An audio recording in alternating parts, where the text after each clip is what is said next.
Turabasuhuje inshuti za Indem Polyclinique na Medecine, ivuriro rikorera hano kuri sitasiyo ya Kimisagara SP. Tukaba tuvurisha ibimera nyarwanda cyangwa se tuvura mu buryo bwa gakondo dukoresheje imiti gakondo. Njye mwumva ni Esperance ukorera muri iryo vuriro, nkaba ngiye kubagezaho ikiganiro gishingiye ku ndwara yitwa myome cyangwa se ibibyimba byo muri nyababyeyi. Ushobora kwibaza uti ibibyimba byo muri nyababyeyi biboneka gute, ibimenyetso byabyo, ikibitera, ingaruka, byose tugiye kubirebera hamwe muri iki kiganiro. Myome ni ibibyimba bishobora kuba kanseri, bikaba ari ibibyimba bisanzwe by'inkondo y'umura. Ikibyimba cy'inkondo y'umura gishobora gutuma umuntu yumva ababara mu gihe cyo kwihagarika cyangwa mu gihe ari gukora imibonano mpuzabitsina, mu gihe cyo gutera akabariro mu kinyarwanda cyiza.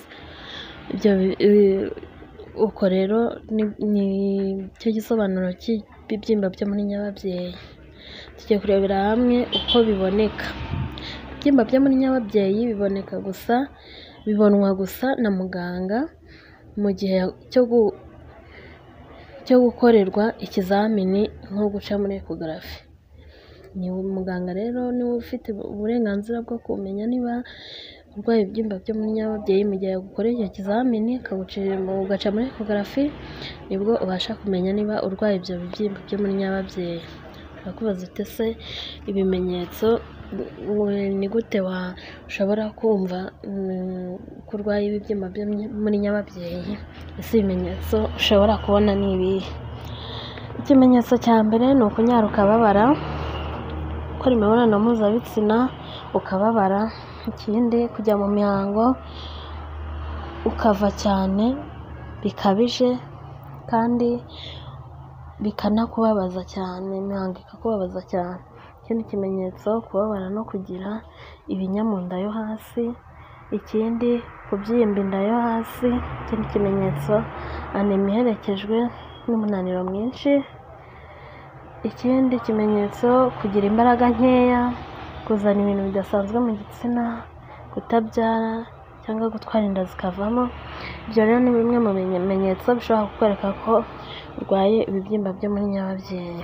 Ubwo rero uramutse wumvise bimwe muri ibyo bimenyetso, ushobora kwihutira kujya guca muri ekogarafi kugira ngo muganga akurebere niba koko iyo ndwara uyifite.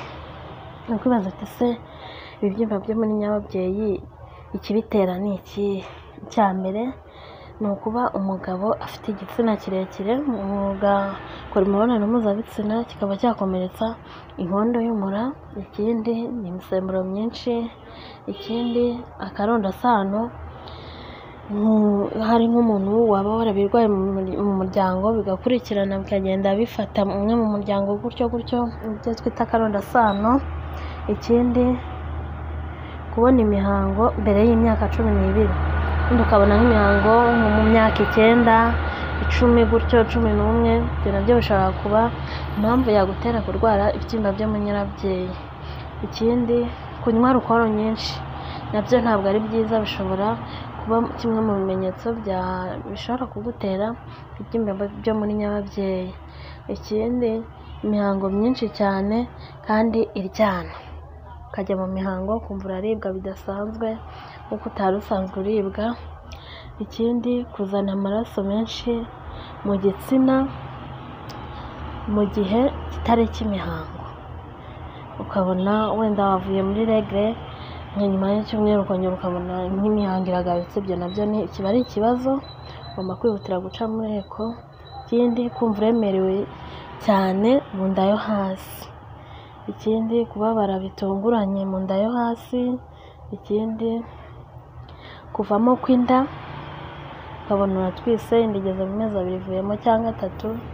Nuko icyo nacyo gishobora kuba kimwe mu bimenyetso byakwereka ko ushobora kuba urwaye inkondo y'umura.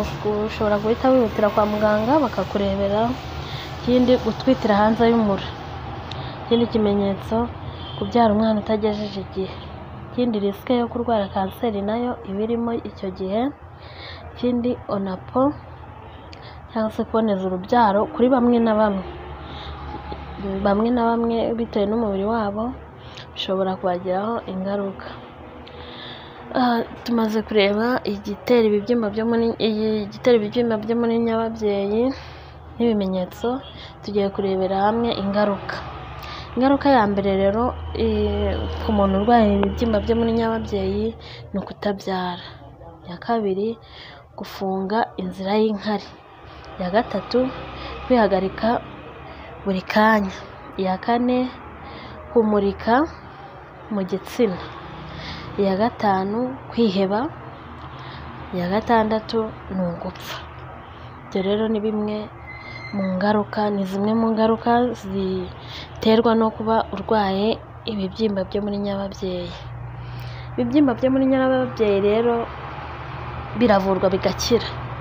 Hano kuri Hidden Polyclinic Natural Medicine kuri sitasiyo ya SP ya Kimisagara, ibibyimba byo muri nyababyeyi turabivura bigakira neza, ukongera ugasubira kuri normal, umubiri wawe ukongera ukagira imbaraga, ukongera niba ari gukora imibonano mpuzabitsina ntiwongera kubabara, kujya mu mihango bya hato na hato ntibyongere kubaho, ukabyara, amarisike yose akavaho. Turabivura rero bigakira, kandi tuvura n'izindi ndwara zitandukanye hano kuri Hidden Polyclinic Natural Medicine. Ku ivuriro rya Kinyarwanda rihari, tuvura dukoresheje ibimera gakondo, ibimera nyarwanda, imiti gakondo, imiti nyarwanda. Mutugane rero kuri Hidden Polyclinic Natural Medicine, tubavure kandi tubavure neza, mukire rwose, mugire ubuzima buzira umuze, ndetse amagara asesekara ntayorwa. Gana Hidden Polyclinic Natural Medicine. Nimero yacu ugeze kuri sitasiyo ya Kimisagara ni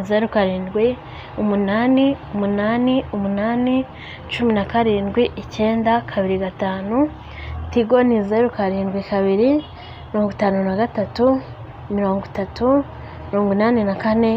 0753308447. Karibu rero kuri Hidden Polyclinic, tuvura n'izindi ndwara nyinshi zitandukanye. Urebe ibiganiro byacu kuri channel zacu, dushyiraho ibiganiro byinshi byiza bitandukanye. Uburwayi bwose tuvura tugenda dubivura uburwayi, dushyiraho ikiganiro. Kurikirana channel yacu, uduhe like, ukore share, ukore subscribe, ndetse unatwandikire comment kugira ngo tubashe kugira ibyo twahindura cyangwa se ibyo twongera. Murakoze, turabakunda cyane, kandi tubashimira ubwitange mugira mureba ibiganiro byacu. Imana ikomeze iduhane umugisha kandi iturindane, tubeho amahoro. Murakoze.